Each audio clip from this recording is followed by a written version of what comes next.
you absolutely would take the day off, and that's the way these hearings went.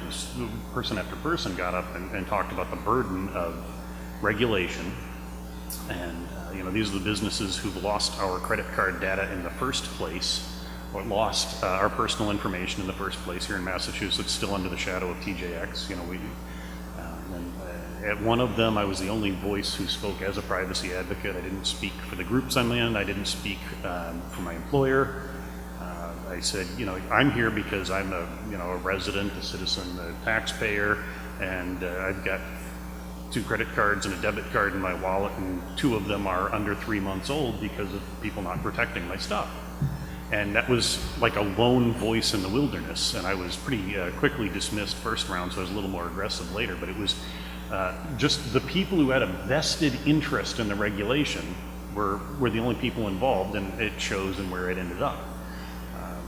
And it also meant that the technology groups, we didn't have vendors involved. It was the businesses that were going to be impacted. So it's the same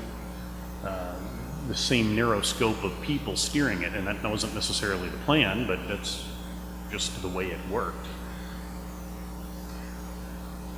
I just have another quick story as well. I think it's interesting when we look at the different standards that exist. I taught a lot of classes on the PCI standard, and invariably the class would always be split. Tastes great, less filling, right? Half the audience would say, way too specific, right? I mean, it really is one of the most specific standards out there. The other half of the class would say, oh, it's way too vague, right? Because there are still some areas for interpretation. And of course, the cynic in the back of the room would say, no, it's specifically vague. Right?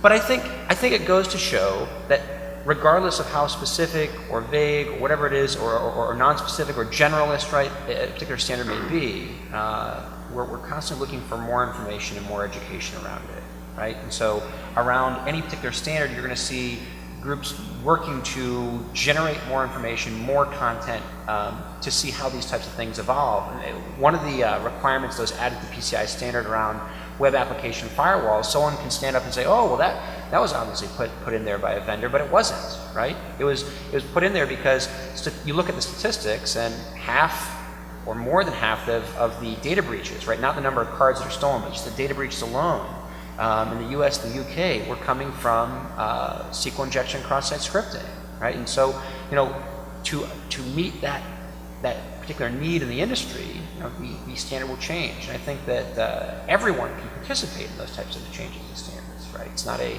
select few. It's just that those that stand up and invest the time are the ones that ultimately end up participating.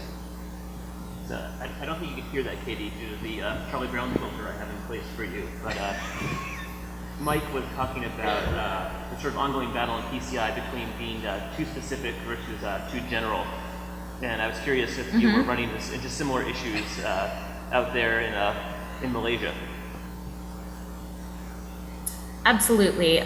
There are issues of scope, there are issues of specificity, there are issues of subject matter expertise. I mean, you name it, and there's an issue with it.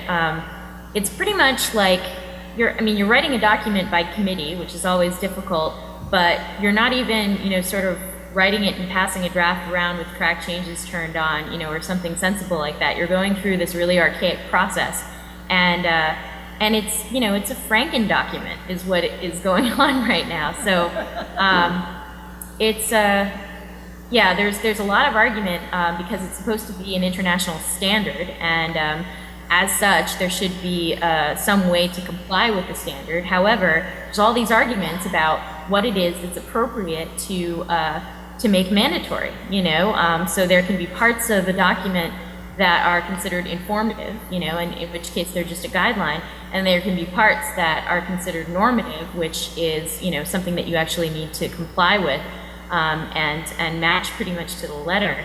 So there's all kinds of arguments about what fits in those categories and what's appropriate and what's not. And again, you're dealing with a lot of people who are experts in ISO, which is experts in drafting these standards, and they're dealing, we're dealing with those people plus the actual subject matter experts, and we're fighting over all kinds of things. So it's pretty crazy. So is dealing with the ISO experts sort of like dealing with auditors, where you have to sort of have a cordial yet slightly combative relationship? Well, sometimes it gets, sometimes it's passive aggressive, sometimes it's aggressive aggressive. Frankly, I prefer aggressive aggressive. It's forward and, doesn't waste anyone's time.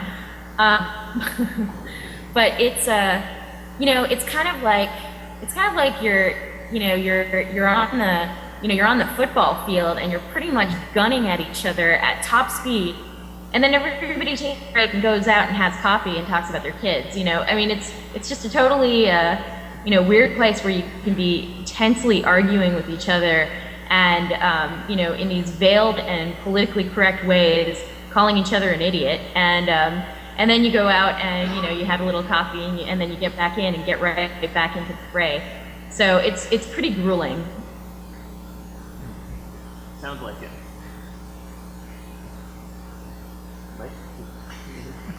I think one of the things that Katie brought up is really interesting, which is the globalization of certain standards, right? So the ANSI standards obviously have to, you get people from around the world, and I think that the PCI standard was slightly affected by that as well, in that adoption in Europe and then the Asia Pacific region was slower for a variety of reasons. Many of them, a number of data breaches or the banking structure that existed there, but also because many people thought, oh, this is a US standard, right?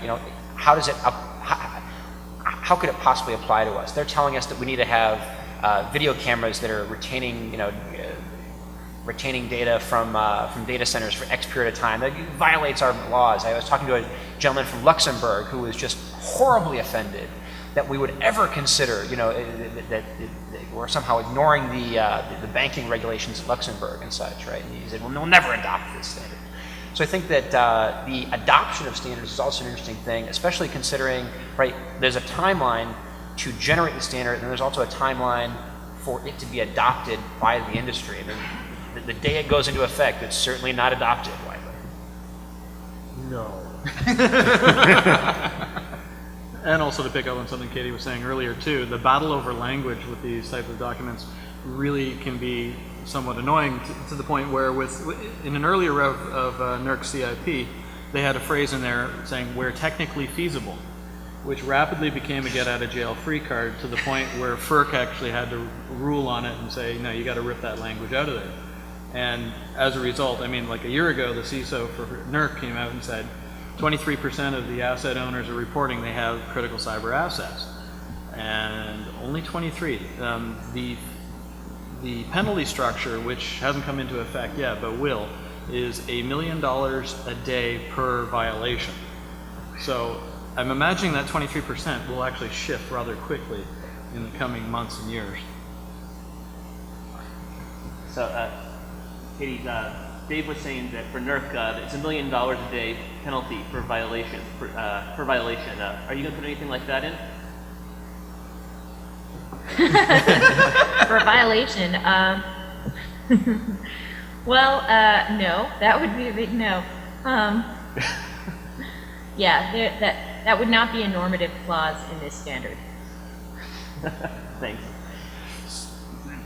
201, there are a couple of interesting things, listening to the others, points. One of them that makes this particularly interesting is that it's written by the Office of Consumer Affairs and Business Regulation, as was mandated in the law.